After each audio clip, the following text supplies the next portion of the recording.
Muy buenos días para todas y todos ustedes. De acuerdo con la locución presidencial del día de ayer, se han venido elaborando y decantando poco a poco cada una de las 6 objeciones que anunció el señor presidente y las 3 reformas al acto legislativo número 1 del 2017. El doctor Barbosa, como alto consejero para los derechos humanos y para asuntos internacionales, y el alto comisionado de paz, estamos en la disposición de absorber sus preguntas y sus dudas. Muchas gracias. Un saludo para todos ustedes también, y como dice mi colega el doctor Miguel Ceballos, alto comisionado para la paz, pueden hacer todas las preguntas pertinentes a esta decisión que es trascendental en el marco de la continuación de esta discusión sobre la implementación del acuerdo de paz. Orlando.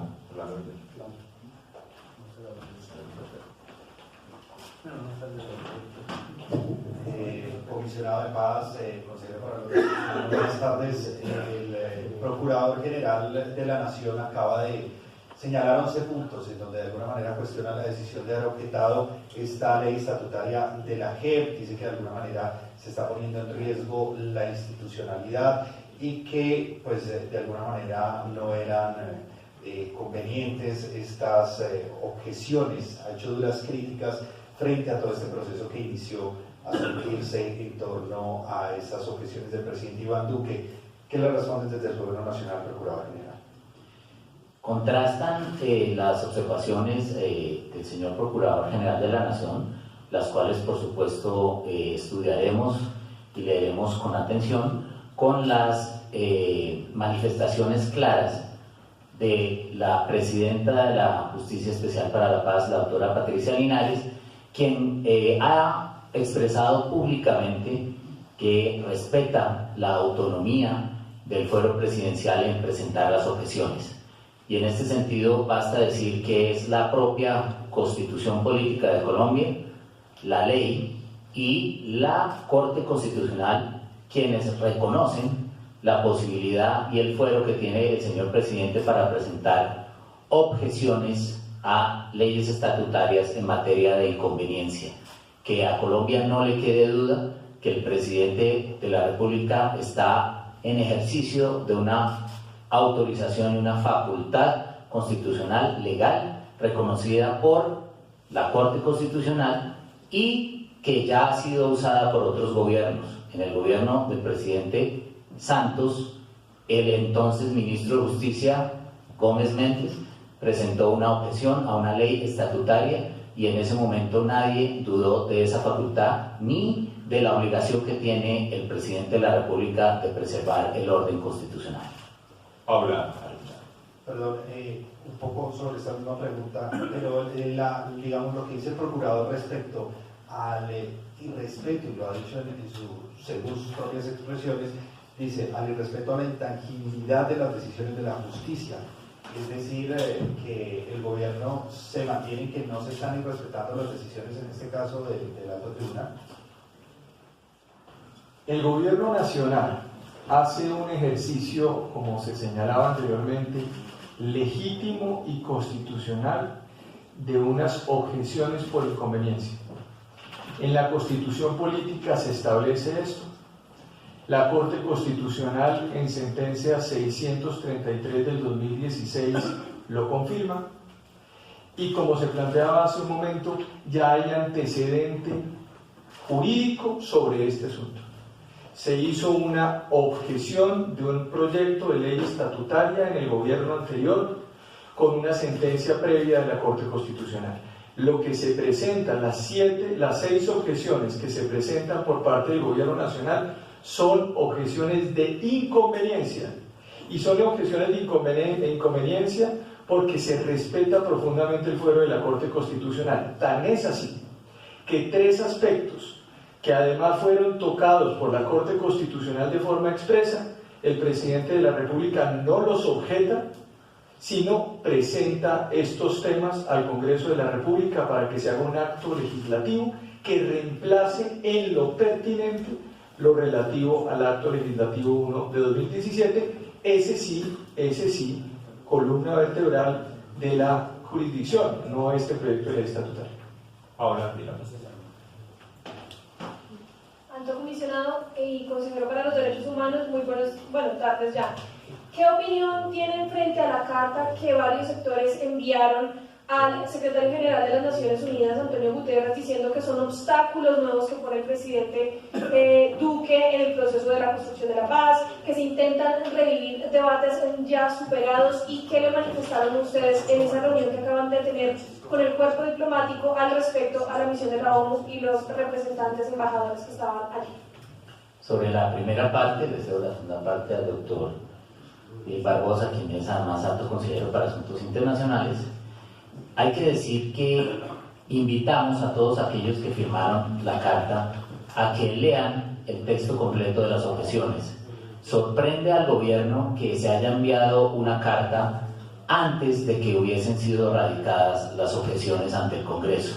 La invitación a las personas que firman esa carta y a todos los colombianos es a que lean detenidamente esas objeciones, que las decanten y que se basen en argumentos jurídicos, constitucionales y legales para dar cualquier opinión. Y una observación especial: esa carta viene firmada por quienes fueron negociadores de las FARC. Yo invito a las FARC a que en el espacio que ellos mismos ayudaron a diseñar, que es la Comisión de Seguimiento, Verificación e Impulso a los Acuerdos, la CECIVI, conversemos sobre estos temas en el espacio natural que fue creado para ello y no a través de manifestaciones como esta carta, que de ninguna manera invitan a una reflexión reposada, sincera y responsable sobre un tema tan importante. Sobre el mensaje que el presidente de la República transmitió al cuerpo diplomático acreditado en Colombia, podríamos decir varias cosas. Una, se explicó a profundidad por parte del señor presidente la decisión que se tomó el día de ayer en torno a las objeciones presentadas al proyecto de ley estatutaria.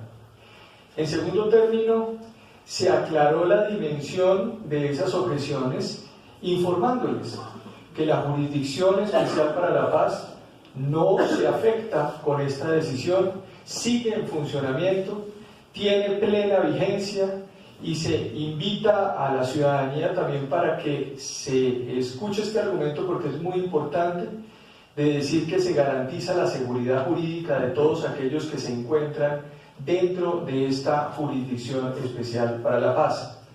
Y un tercer punto que yo creo que es muy importante es: se explicó cuál es la naturaleza y el compromiso del Gobierno Nacional en cabeza del señor presidente y de quienes lo acompañamos, de la implementación jurídica y de la implementación en los territorios de este acuerdo de paz, enviando un mensaje muy positivo, y es que a través de esta decisión estamos buscando finalmente un consenso, que superemos los debates que se han dado en Colombia en torno a estos temas, y que estamos a 6 artículos, a una discusión muy pequeña, de finalmente lograr un proceso de consenso en diferentes asuntos, siempre en el marco del diálogo que nosotros estamos invitando. Estamos enviando un mensaje de tranquilidad, señaló el presidente, y en los próximos días también habrá unas visitas a los diferentes ETCRs que existen, para efecto de explicarle a la base y explicarle a la opinión pública cuál es el contenido de estos asuntos, que por supuesto tienen un cauce natural, y es el Congreso de la República. Lo que ha hecho el presidente de la República no es otra cosa que ejercer una potestad en la Constitución para que vaya al Congreso, espacio natural, que además, recuerdo, también está compuesto por miembros del partido de las FARC, que tendrán la posibilidad de poder participar activamente, no solamente en la CECIVI, como planteaba el doctor Miguel Ceballos, sino también en el Congreso de la República, en el marco de la función y de implementación política que se ha respetado de este acuerdo suscrito en noviembre del año 2016. ¿Enviarán alguna comisión al secretario general de la ONU? Le quiero responder, ampliar primero la primera respuesta del doctor Barbosa. El miércoles ha sido anunciada una visita de nuestro colega y compañero de trabajo, el doctor Emilio Archila, junto con la embajadora de la Unión Europea a la ETCR de Mutatá. Y el viernes el señor presidente de la República visitará una ETCR, la cual estará anunciando pronto. Es muy importante esto porque ese es un diálogo directo que quiere tener el señor presidente con los miembros de las hoy FARC, partido político, para tener una claridad persona a persona sobre cada una de las objeciones y las explicaciones que sobre las mismas deben haber. ¿Y sobre la carta de La carta no ha sido dirigida al gobierno nacional, por tanto nosotros no entendemos que debamos contestarla, porque fue dirigida... No, pues respetamos obviamente la interlocución que quieren tener quienes firmaron esa carta con el secretario general, pero si el secretario general o sus representantes en Colombia expresan alguna preocupación que deba ser respondida por el gobierno, por supuesto lo será. Camila Correa.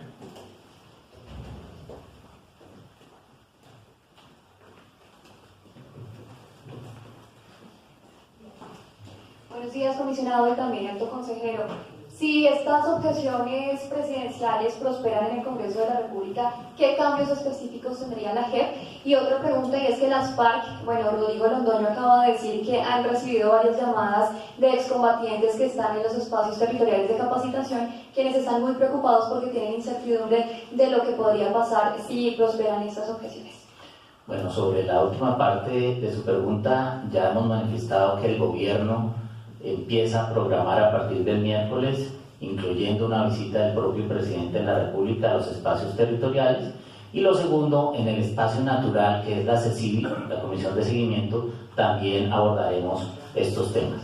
Sobre el trámite de las objeciones, es la propia Corte Constitucional, a través de una sentencia, la 805 del año 2001, que prevé la posibilidad de que el Congreso, en ejercicio de su facultad y de su poder deliberatorio, pueda proponer artículos, pueda modificar artículos, si es el caso en que el Congreso, en su libertad, acoja las objeciones del señor presidente. Ese sería el paso, y le cedo la palabra al doctor Barbosa para los detalles de lo que sería el trámite.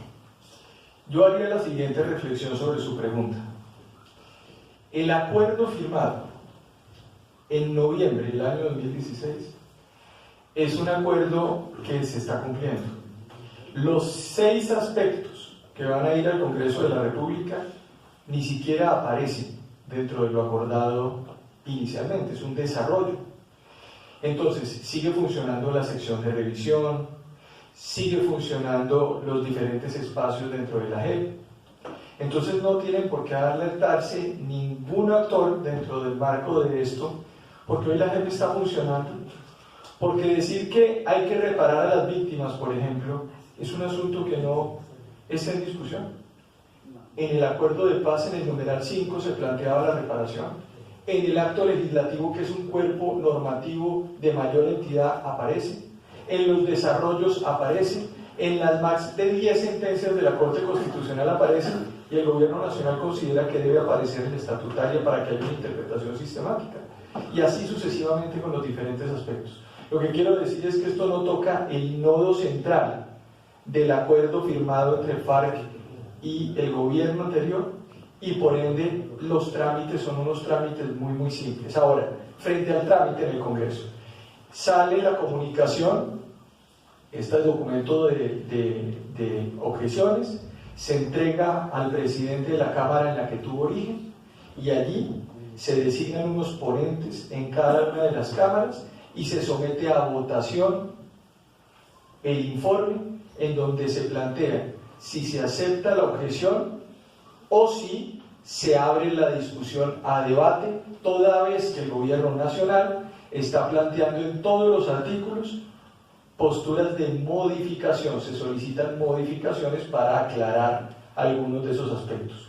Si las cámaras aprueban esas objeciones, se entenderán que esas objeciones tienen un nuevo articulado e iría a la Corte Constitucional. Si no se aprueban las objeciones en ambas cámaras, inmediatamente regresa al presidente de la República, y el presidente de la República, respetuoso de la Constitución y la ley, porque no se mueve de la aplicación de la Constitución y la ley, sancionaría el proyecto de ley estatutaria y se incorporaría al ordenamiento jurídico. Creo que los caminos son muy sencillos, y lo que hace es enviar un mensaje para que, vuelvo y repito, en el camino de la institucionalidad, no por fuera, en el camino de la institucionalidad, sin exceder sus facultades presidenciales, el presidente ejerce esa facultad, remite al Congreso, y si es necesario que vaya a la Honorable Corte Constitucional, tendrá que ir a la Corte Constitucional, y el presidente, por supuesto, como lo ha manifestado en todos los escenarios, respetaremos cualquier decisión que proceda de ese máximo tribunal. Rubén Bayona.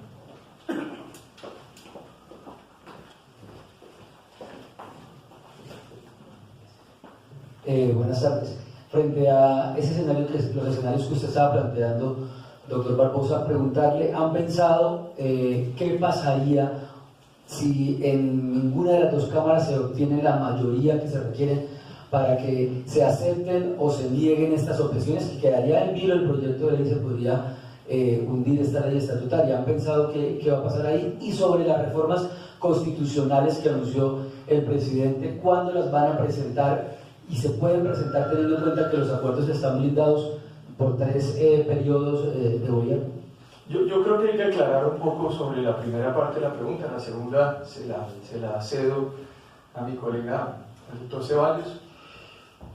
Miren, yo creo que la decisión que se toma es una decisión que el presidente toma no con cálculos de cuántos votos hay o cuántos votos tiene en una cámara o en la otra.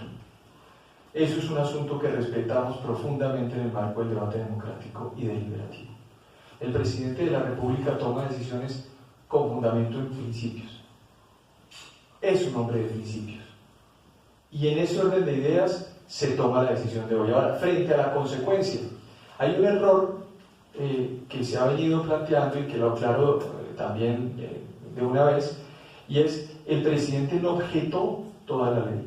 El presidente objetó 6 disposiciones, y ni siquiera 6 disposiciones, algunas de las disposiciones pequeños parágrafos o pequeños incisos. Lo que entra a discusión en el Congreso de la República en el marco del informe de los ponentes son las 6 disposiciones relativas a lo planteado por las objeciones.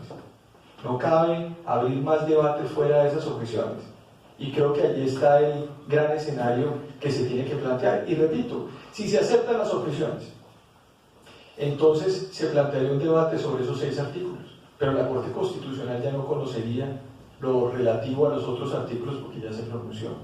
Si no se aceptan las objeciones, pues se tendría todo el documento acá a Presidencia de la República para que pueda ser sancionado.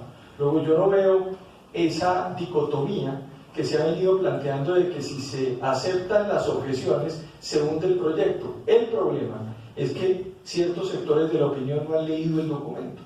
Nosotros no estamos pidiendo que se hundan los artículos, estamos pidiendo que se abra el debate para modificar los artículos, que es una facultad que se deriva de una sentencia de la Corte Constitucional, la sentencia 633 de 2016, que es absolutamente clara en torno al procedimiento que se tiene frente a objeciones de proyectos objetados, frente a objeciones de proyectos que el presidente de la República le reenvíe o le reenvía a las cámaras. Luego, esa sería mi postura.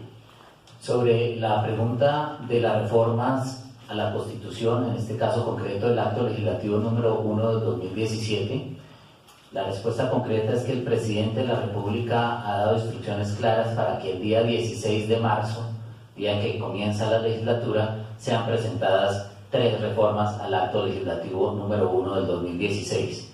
Esas 3 reformas están referidas, como ustedes ya lo escucharon en la locución del presidente.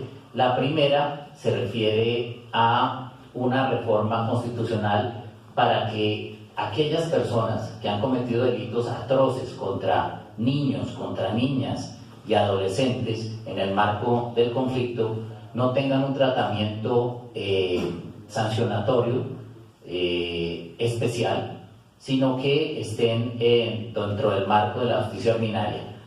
También serán presentadas las reformas sobre la reincidencia de los excombatientes en actos delictivos y aquella que está relacionada con los delitos continuados, los llamados delitos continuados. Pero aquí quiero hacer una precisión muy importante que el presidente de la República ha hecho también en el día de hoy.